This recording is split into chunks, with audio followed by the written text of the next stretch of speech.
Assalamualaikum dan salam sejahtera untuk semua penonton. Semoga kalian semua sehat walafiat di malam ini. Terima kasih sudah singgah di channel ini, tempat kita berbagi kisah nyata dan horor yang bikin bulu kuduk merinding. Sebelum kita mulai cerita, jangan lupa bantu channel kecil ini dengan cara subscribe, like, dan share ya, supaya semakin banyak orang bisa ikut merasakan seramnya cerita-cerita yang kita bawakan. Oh ya, aku ingin tahu, kalian yang sedang menonton ini berasal dari kota atau bandar mana? Coba tulis di kolom komentar, biar kita sama-sama tahu horor dari mana saja yang sedang menemani kalian malam ini. Tahun 1998, di sebuah kampung kecil bernama Cipedak, di pinggiran Depok, Jawa Barat melamulam. Di kampung itu sering terasa lebih kelam daripada daerah lain. Jalan tanah becek, penerangan seadanya, hanya lampu minyak dan beberapa bohlam redup yang digantung di teras rumah. Suara jangkrik bercampur dengan anjing menggonggong di kejauhan, seakan jadi musik pengantar bagi malam yang dingin dan penuh rahasia. Di kampung itu tinggallah seorang pria bernama Sutrisno bersama istrinya, Ratmi. Hidup mereka serba kekurangan. Warung kecil Ratmi jarang laku, sementara pekerjaan Sutrisno sebagai kuli bangunan tidak menentu. Saat krisis moneter melanda, harga kebutuhan melambung tinggi dan anak mereka mulai kelaparan, Sutrisno mulai mencari jalan yang bukan seharusnya. Bisikan tentang pesugihan sudah lama sampai ke telinganya. Dari mulut ke mulut, orang-orang menyebut bahwa di hutan dekat makam tua ada orang pintar yang bisa membuka jalan menuju kekayaan instan. Jalan itu bukan tanpa harga. Harus ada perjanjian, harus ada pengorbanan, dan tentu saja nyawa jadi taruhannya. Sutrisno awalnya ragu, tapi Ratmi yang diam-diam juga lelah. Hidup miskin tidak menghentikannya. Ia hanya menatap suaminya dan berkata lirih, "Kalau ini memang jalan satu-satunya, aku akan menuruti apapun yang kamu pilih. Asal jangan tinggalkan aku dan anak-anak." Kata-kata itu yang membuat Sutrisno mantap. Malam itu, di tanggal 12 November tahun 1998, tepat pukul 11 malam, Sutrisno pergi ke hutan kecil di belakang makam tua bersama seseorang yang dikenal sebagai Ki Darmo. Ritual panjang dimulai. Bau kemenyan memenuhi udara, suara mantra bergaung di telinga, dan tubuh Sutrisno bergetar tak terkendali. Lilin merah menyala di tengah lingkaran tanah, dan Ki Darmo berpesan dengan nada berat, "Ingat, kalau kau ingin hidup, jangan sampai lilin ini padam. Orang yang paling kau percaya harus menjaganya. Kalau padam, tubuhmu akan hangus jadi debu." Sejak saat itu, kehidupan mereka berubah. Sutrisno kini bisa bekerja di malam hari dengan cara gaib. Tubuhnya berubah menjadi seekor babi besar berwarna hitam legam, berlari di kegelapan kampung, memasuki rumah orang tanpa ketahuan, mengambil uang dan perhiasan. Ratmi yang menjaga lilin hanya duduk di kamar, menatap nyala api kecil itu sambil berdebar. Setiap kali lilin menyala stabil, ia tahu suaminya baik-baik saja. Awalnya, hasilnya membuat mereka lega. Uang mulai menumpuk. Warung Ratmi berubah jadi toko kecil, rumah mereka direnovasi, dan anak-anak bisa makan dengan kenyang. Tetangga mulai heran, tapi mereka hanya bisa menutup mulut rapat. Namun di balik semua itu, ada sesuatu yang perlahan tumbuh dalam hati Ratmi. Ia melihat betapa mudahnya uang datang. Semua hasil pesugihan diserahkan kembali kepada Sutrisno, lalu dibagi untuk keluarga. Tapi Ratmi mulai berpikir, kalau saja lilin itu padam, semua ini akan jadi milikku. Tidak perlu berbagi, tidak perlu takut lagi kalau suatu saat ia berhenti. Pikiran itu menghantui setiap malam. Ia menjaga lilin. Malam ke-14 sejak perjanjian, hujan deras mengguyur kampung. Petir menyambar-nyambar. Suara angin mengguncang genteng.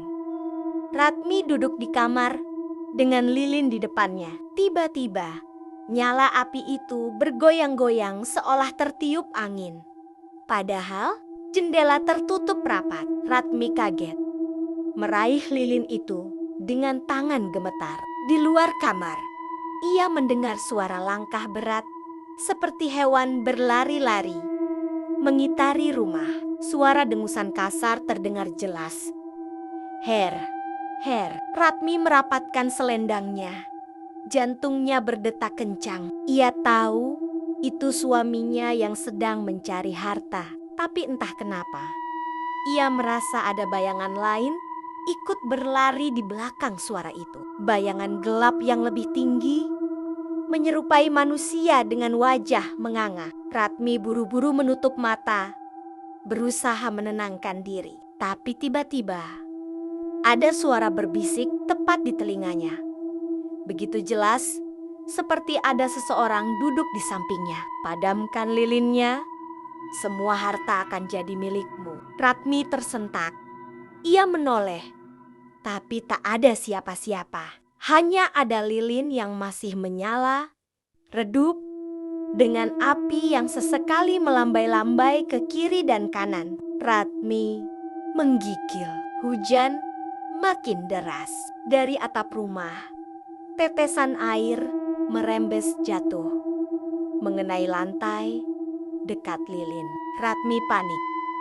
Buru-buru memindahkan lilin lebih ke tengah. Saat itulah ia melihat sesuatu. Bayangan besar hitam di tembok membentuk siluet seekor babi. Tapi kepala siluet itu bukan babi, melainkan wajah manusia. Wajah suaminya sendiri. Dengan mata melotot kosong, Ratmi hampir menjerit. Tapi suara anaknya tiba-tiba terdengar dari kamar sebelah. Mengigau, Bu. Kenapa gelap sekali? Ratmi buru-buru menoleh ke arah pintu kamar anaknya. Dan saat ia kembali melihat lilin, api itu mendadak mengecil. Dari kegelapan, terdengar suara cakaran panjang di dinding rumah. Keras sekali, seperti kuku besi menggeret kayu. Hujan masih mengguyur deras malam itu. Ratmi duduk di depan lilin, tubuhnya kaku seperti patung. Suara cakaran di dinding belum hilang. Justru makin jelas, merambat dari satu sisi rumah ke sisi lain. Seolah sesuatu sedang mengelilingi mereka. Ia menutup telinga dengan kedua tangannya. Tapi tetap saja, suara itu menembus masuk, mengiris sarafnya. Tepat pukul 11:30 malam, pintu kamar berderit pelan.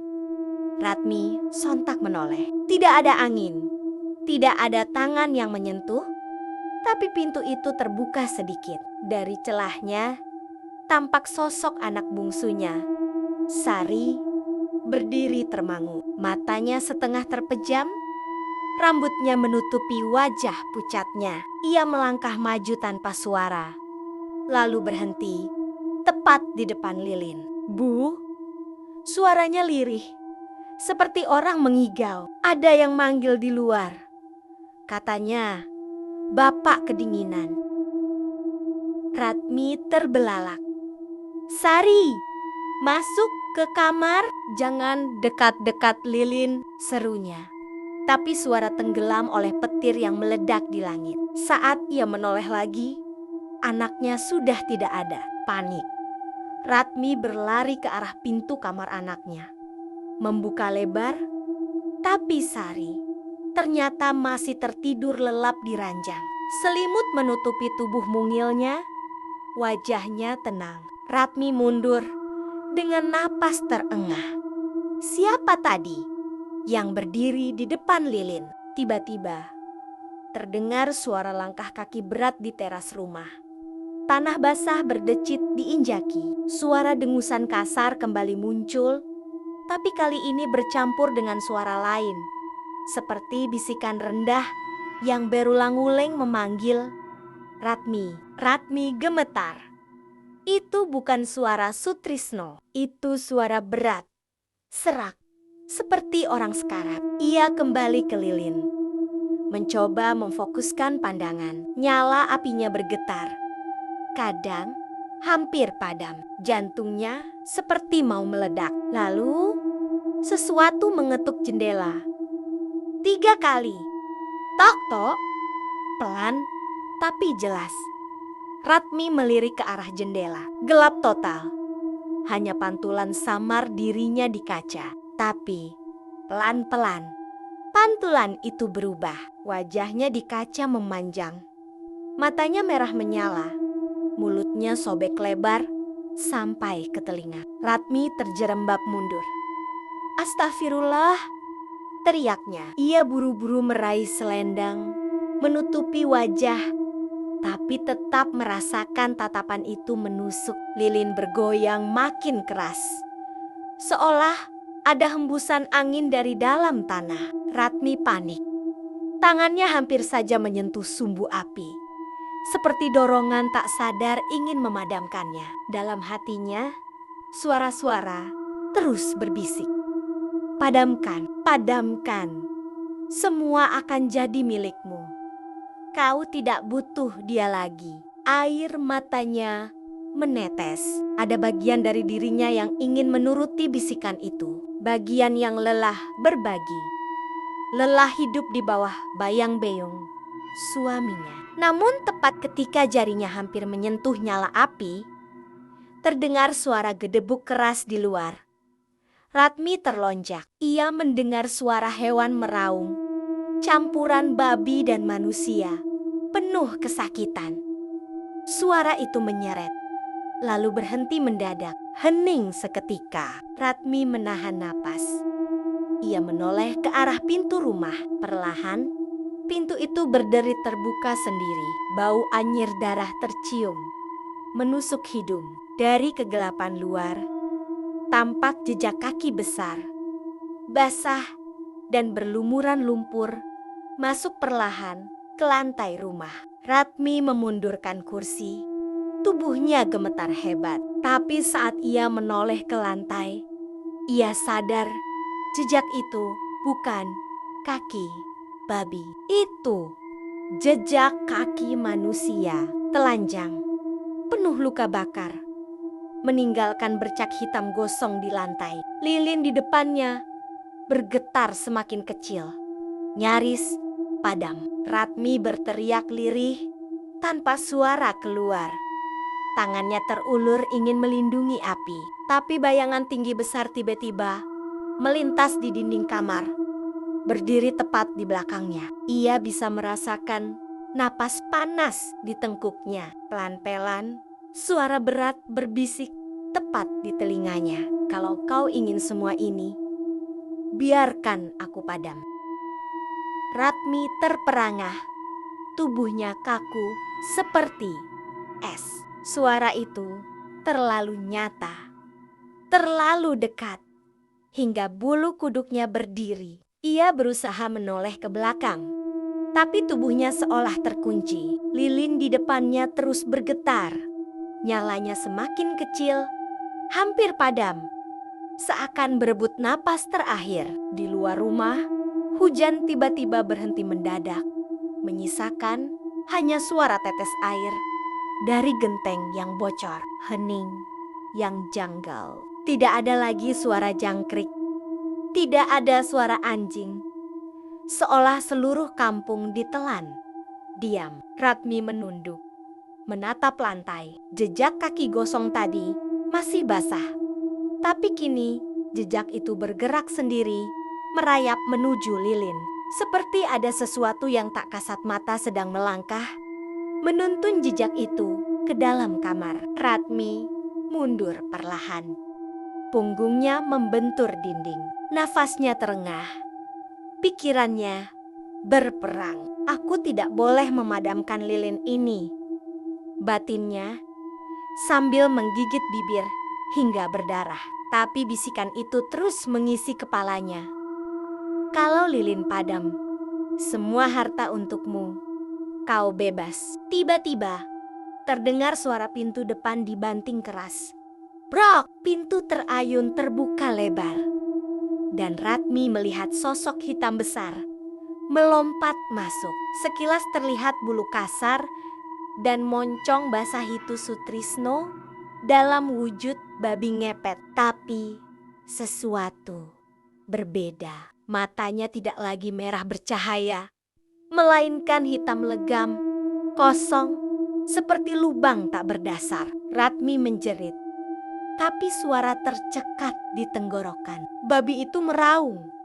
Suaranya bukan lagi sekadar dengusan hewan, melainkan jeritan manusia yang disiksa. Tubuhnya berguncang, kulitnya melepuh, dan dari dadanya menetes cairan hitam yang berbau anyir. Ia berlari menghantam dinding, lalu ke pintu kamar, menubruk kursi, seperti hendak memberi tanda. Lilin bergetar semakin keras. Ratmi mengerti ini. Pertanda waktunya hampir habis. Dengan tangan gemetar, Ratmi menutup telinganya. Jangan sekarang, bisiknya. Air mata bercucuran. Tapi tiba-tiba, bayangan tinggi yang tadi berdiri di belakangnya kini muncul jelas di depan mata. Sosok lelaki gosong, hangus terbakar.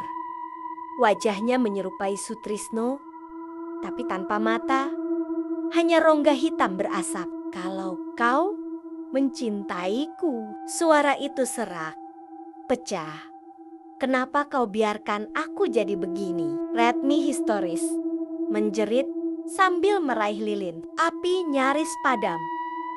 Dalam kepanikan, jarinya menyentuh sumbu. Api itu pun langsung mengecil. Sekejap kemudian, terdengar suara letusan dari tubuh Sutrisno yang masih berwujud babi. Brak! Tubuh itu terbakar dari dalam, meledak jadi serpihan api biru, lalu hilang tanpa sisa. Hanya menyisakan bau gosong menusuk. Lilin pun padam. Gelap pekat menelan ruangan. Ratmi terdiam, terengah. Tangannya masih gemetar memegang lilin yang sudah mati. Hanya tersisa asap tipis mengepul. Rumah terasa sangat dingin, seperti ditarik masuk ke dalam liang kubur. Perlahan, ia mendengar sesuatu dari kamar anaknya. Tangisan kecil. Sari menangis dalam tidurnya. Ratmi berlari tergesa, membuka pintu kamar anaknya. Tapi yang ia temukan bukan Sari yang biasa. Anak itu duduk tegak di ranjang. Matanya kosong, mulutnya tersenyum lebar tak wajar. Terima kasih, Bu. Suara kecil itu terdengar aneh. Bukan suara anak-anak. Sekarang semua milikmu. Tapi ingat, hutang darah tidak pernah lunas. Ratmi jatuh terduduk. Tubuhnya lemas. Malam itu ia kehilangan suaminya. Tapi semua harta hasil pesugihan kini memang jatuh ke tangannya. Namun sejak saat itu pula, ia tidak pernah bisa tidur tenang. Setiap malam, ia mendengar suara langkah kaki gosong berputar mengelilingi rumah. Setiap kali ia menyalakan lilin, bayangan suaminya muncul di dinding, wajahnya terbakar, menatap tanpa mata. Dan setiap kali ia menatap anak-anaknya, ia melihat senyum aneh yang bukan milik mereka. Orang-orang kampung mulai curiga. Beberapa malam kemudian, tetangga mendengar suara tangisan panjang dari rumah Ratmi, bercampur dengan bau anyir yang terbawa angin. Saat mereka mendekat, rumah itu tampak sepi.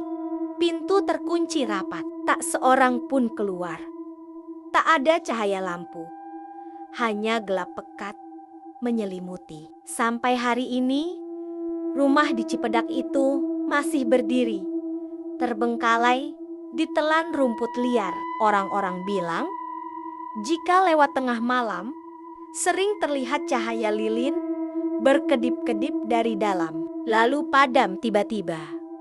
Disusul suara jeritan seorang perempuan. Dan konon, jika kau berhenti di depan rumah itu terlalu lama, ada bisikan yang akan menyelinap ke telingamu. Bisikan yang sama yang dulu didengar Ratmi. Padamkan lilinnya, semua harta jadi milikmu. Dan begitulah kisah kelam dari pesugihan babi ngepet, ketika orang yang paling dipercaya justru menjadi pengkhianat. Cinta yang mestinya jadi pelindung hancur oleh keserakahan. Harta memang bisa membuat orang lupa diri, bahkan tega memadamkan lilin hidup orang yang ia sayangi sendiri. Kalau kalian melewati Depok, tepatnya di sekitar Kampung Cipedak, konon masih ada rumah kosong yang dikaitkan dengan kisah ini. Beberapa warga pernah mendengar suara jeritan perempuan dari dalam, dan sesekali terlihat cahaya lilin yang berkedip lalu padam. Entah hanya sugesti atau memang arwah Sutrisno belum tenang sampai hari ini. Ingat, setiap kali kita bicara tentang pesugihan, jangan pernah mengira bahwa semua hanya cerita. Karena di balik setiap kisah selalu ada jejak nyata yang meninggalkan luka. Terima kasih sudah menonton cerita horor kali ini. Jangan lupa untuk like, share, dan subscribe agar channel ini bisa terus berbagi kisah nyata atau horor lainnya. Sampai jumpa di cerita berikutnya.